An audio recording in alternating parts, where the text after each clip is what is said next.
Assalomu alaykum, hurmatli tinglovchilar. Bugun sizlar bilan relaksoterapiya haqida suhbatlashamiz. Bugungi suhbatimiz davomida uyqudagi davolovchi tizim haqida ham tushuncha berib o'tamiz. Inson hayoti davomida doimiy ravishda turli ruhiy, jismoniy zo'riqishlar va kasalliklarga duch keladi. Stress, charchoqlar, uyqusizlik va xavotirlar salomatlikka salbiy ta'sir ko'rsatadi. Shuning uchun relaksatsiya yo'li bilan va shu usullari bilan foydalanish sog'lom turmush tarzining muhim qismi hisoblanadi. Relaksatsiya nima va u qanday davolanishga asoslangan? Relaksatsiya bu insondagi jismoniy va ruhiy taranglikni kamaytirish, mushaklarni bo'shatish va asab tizimini tinchlantirishga qaratilgan usullar majmuasidan iboratdir. Insonni yoshi kattalashgan sari harakatsizlik, jismoniy mashqlar qilmasligi, yurishdan cheklanib qolishlik oqibatida turli degenerativ kasalliklar, ya'ni to'qima va a'zolarning vaqt o'tishi bilan asta-sekin yemirilishi, funksiyasini pasayishi, ularning tuzilishini o'zgarishi bilan kechadigan surunkali kasallikdir. Ular asosan yosh o'tishi bilan bog'liq bo'ladi. Jarohat, irsiy omillar, ortiqcha yuklanish yoki noto'g'ri turmush tarzi ham sabab bo'lishi mumkin. Degenerativ kasalliklarga osteoartroz, ya'ni tizzason, yelka bo'g'imlarining kasalliklari, osteoxondroz, umurtqa kasalliklari, spondilyoz, disk degeneratsiyasi, umurtqa disklarining yemirilishi, asab tizim kasalliklaridan Alsgeymer, Parkinson kabi kasalliklar. Undan tashqari qon tomir devorlarining degenerativ o'zgarishi, yurak klapanlarining kalsinoz va degenerativ o'zgarishlarini yuzaga kelishi ham sabab bo'ladi. Degenerativ kasalliklarning yuzaga kelishiga quyidagi sabablar sabab bo'ladi. Masalan, yoshning kattalashishi, ya'ni yosh kattalashgan sari demak harakatsizlik yuzaga keladi. Ortiqcha vazn uchinchidan demak kam harakatlik asosiy sabablardan hisoblanadi.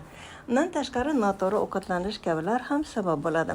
Bunday kasalliklarni oldini olish uchun muntazam jismoniy tarbiya kerak bo'ladi. Tana vaznini me'yorda saqlash kerak bo'ladi. Undan tashqari kalsiy, vitaminlardan D3 va yetarli oqsil, ya'ni protein iste'mol qilish kerak bo'ladi.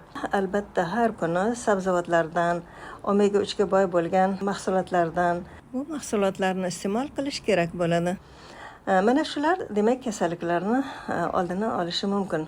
Shu bilan birgalikda kasallik yuzaga kelgan bo'lsa, relaksoterapiyadan foydalanish mumkin. Relaksatsiya, ya'ni nima degani? Bu relaksatsiya so'zi latincha bo'lib, relaksatsiya so'zidan olingan bo'lib, tinchlanish, bo'shashish, xotirjam bo'lish ma'nosini anglatadi. Relaksatsiyaning foydalari nimada? Stress va xavotirni yo'qolishiga, kamayishiga yordam beradi. Ikkinchidan, qon bosimini me'yorlashtirishga sabab bo'ladi hamda og'riqni yengillashtiradi. Yurak urishini barqarorlashtiradi. Mushaklardagi taranglikni qisqarishini kamaytiradi. Uyqu sifatini yaxshilaydi, diqqat va xotirani kuchaytiradi. Immun tizimini faoliyatini yaxshilashga yordam beradi. Uyquda yotgan o'zini o'zi davolovchi tizimni ishga tushiradi. Bu nima degani? Ya'ni har bir insonni o'zini ichida davolovchi bir tizim bo'ladiki, bu tizim o'zini o'zi davolab turadi, ya'ni insonni. Demak, yuqorida ko'rsatilgan sabablarga ko'ra mana shu tizim uxlab qoladi. Xo'p, demak, relaksatsiyaga chuqur nafas olish va chiqarish mashqi kiradi. Nafas olib, nafas chiqarish relaksatsiyasi deyiladi. Xo'p, bundan tashqari progressiv mushak relaksatsiyalari ham bor. Yuz, boshni, umurtqa, bel, yurak, jigar, o'pka, buyrak, qo'l, oyoq kabilarni va shu a'zolarni relaksatsiyasi ham o'rin olgan. Relaksatsiyani ko'pincha ishdan keyin yoki kuchli stress paytida, uyqudan oldin, biror muhim bir uchrashuv yoki masalalarda shuni bemalol tavsiya qilinadi. Demak, mushaklar toliqib charchaganda ham shu relaksatsiya bilan har kuni 10-20 minut bajarilsa, ish qobiliyatini oshiradi va umumiy sog'liqni mustahkamlaydi. Relaksatsiya terapiyaning turlari juda ham ko'p bo'lib, ummatan va alohida shaklda, ya'ni individual ham mashg'ulot o'tiladi.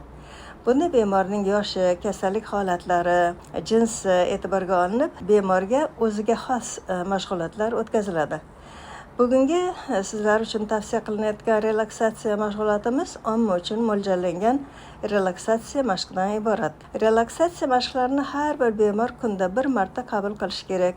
Shu bilan birgalikda bemorning xastalik holatlariga ko'ra demak bir necha kursdan iborat bo'lib, ana shularni jamlanmasidan iborat bo'lgan mashg'ulotlarni qabul qilish kerak bo'ladi. Ko'pgina kasalliklarda mana shu relaksatsiya terapiya insonlarga juda ko'p kasalliklarni davolanishiga sabab bo'ladi. Har bir insonni o'zida davolovchi bir ichki tizim bo'ladi. Ana shu tizim demak uxlab qolishi nima sababdan yuzaga keladi? Demak, noto'g'ri ovqatlanishdan, noto'g'ri nafas olishdan, harakatsizlikdan, ya'ni jismoniy tarbiya qilmaslikdan, u bilan shug'ullanmaslikdan, uyqu va uyg'oqlikka ham e'tiborsizlikdan, ruhiyatni buzilishi, ya'ni stress holatini bo'lishi kabilar sababidan inson tanasida Alloh yaratgan donishmand ana shu tizim uxlab qoladi. Ya'ni o'zini o'zi davolovchi tizim deb ataladi bu. O'z vazifasini mana shu tizim bajara olmaydi yuqorida ko'rsatilgan sabablar tufayli. Relaksatsiya terapiyaning eng asosiy maqsadi ham ana shu donishmand uyqudagi tizimni uyg'otib ishga tushirishdan iborat bo'ladi. Alloh taolo insonni tanasini o'zini o'zi davolaydigan qilib yaratgan. Bugungi sizga tavsiya qilgan relaksatsiya mashqlarimiz umumiy omma uchun mo'ljallangan bo'lib, ya'ni o'zingizni bemor deb hisoblaydigan bo'lsangiz, albatta shu relaksatsiya terapiya mashg'ulotlaridan qabul qilishingiz kerak bo'ladi. Buning uchun agar sizda istak bo'ladigan bo'lsa, ya'ni davolanishga individual tarzda bizga murojaat qilishingiz mumkin bo'ladi. Buning uchun shaxsiy telegramni yana qoldiramiz. Endi undan tashqari hozirgi kundagi salomatlik uchun eng asosiylardan yana bittasi to'g'ri ovqatlanish. To'g'ri ovqatlanish menusini ham kasallik holatingizdan kelib chiqib, uni to'g'rilash va taomlanish usullarini ham o'rgatamiz. Shu bilan bugungi suhbatimizni yakuniga yetkazamiz. Salomat bo'linglar, yana ko'rishguncha ofiyatda bo'linglar. Assalomu alaykum. Bugun tananing tabiiy tiklanish relaksaterapiya mashg'ulotini boshlaymiz. O'zingiz uchun qulay o'rnashib o'tirib oling. Xohlasangiz yoting. Ko'zingizni asta-sekin yumshoq yuming. O'zingizni bo'sh qo'ying. Qo'llaringiz va butun tanangiz asta-sekin orom ola boshlaydi. Sizdagi taranglik yo'qolib, butun vujudingiz yoqimli tuyg'uga to'la boshlaydi. To'g'ri nafas olish bilan inson tanasida o'ziga xos yorqin tuyg'uni, xastaliklardan xalos bo'layotganini his qila boshlaydi. Buning uchun burundan chuqur nafas oling. Nafas olayotganda qorinni shishiring. Go'yo qorinni havoga to'ldiring. Va nafasni asta-sekin chiqaring. Nafas chiqarayotganda lablarni trubochka qilgan holatda, ya'ni lablarni cho'chchaytirgan holatda asta-sekin nafasni chiqaring. Nafas chiqarayotganingizda qorinni ichkariga torting. Ana shu to'g'ri nafas olish bo'ladi. Inson to'g'ri nafas olganda tanasidagi barcha hujayralarga kislorod yetib borishi bilan sof ozuqalar ham yetib boradi. Hujayra bu hayotdir. Bu sog'liqdir. Sizning tanangizda tinimsiz ishlaydigan donishmand bir tizim bor. U har bir hujayrani, har bir a'zoni muvozanatda ushlab turadi. Endi siz unga qulay sharoit berishingiz kerak bo'ladi. Ba'zi sabablar, xususan noto'g'ri ovqatlanish, noto'g'ri nafas olish, jismoniy harakatlarning kamligi, toza havoda sayr qilmaslik, me'yorda suv ichmaslik, ruhiyatingizni buzilishi tanangizdagi ana shu donishmand tizimni uxlab qolishiga sabab bo'ladi. Yana asta-sekin chuqur nafas olamiz. Burundan chuqur nafas olganimiz paytda qorinni shishiramiz. 1-2 soniya o'tgandan keyin asta-sekin nafasni lablarni cho'chchaytirgan holatda chiqaramiz. Qorinni esa ichkariga tortamiz.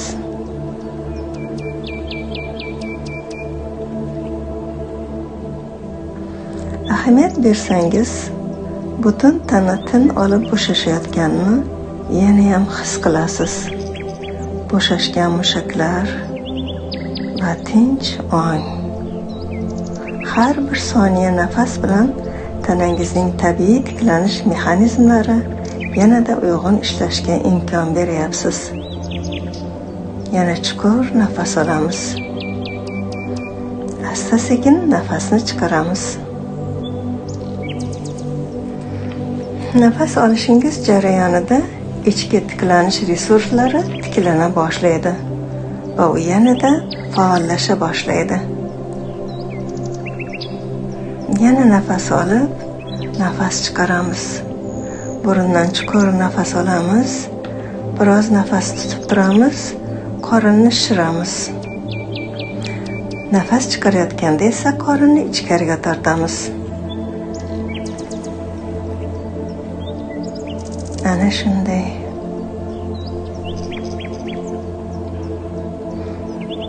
Nafas olib, nafas chiqarganingizda organizmning tabiiy tiklanish salohiyatini oshiradi.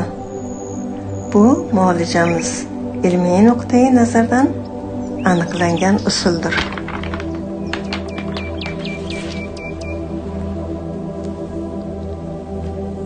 Yana chuqur nafas olamiz va nafas chiqaramiz. Nafas olganda xotirjamlikni qabul qilasiz. Nafas chiqarganda esa taranglikni qo'yib yuborasiz. Yuzingizda tabassum paydo bo'lsin. Muolajamiz nihoyasidayoq o'zingizni juda yaxshi his qila boshlaganingizni, kasallik holatlari sizdan yiroqlashganini his qilasiz. Yana nafas olib, nafas chiqaramiz.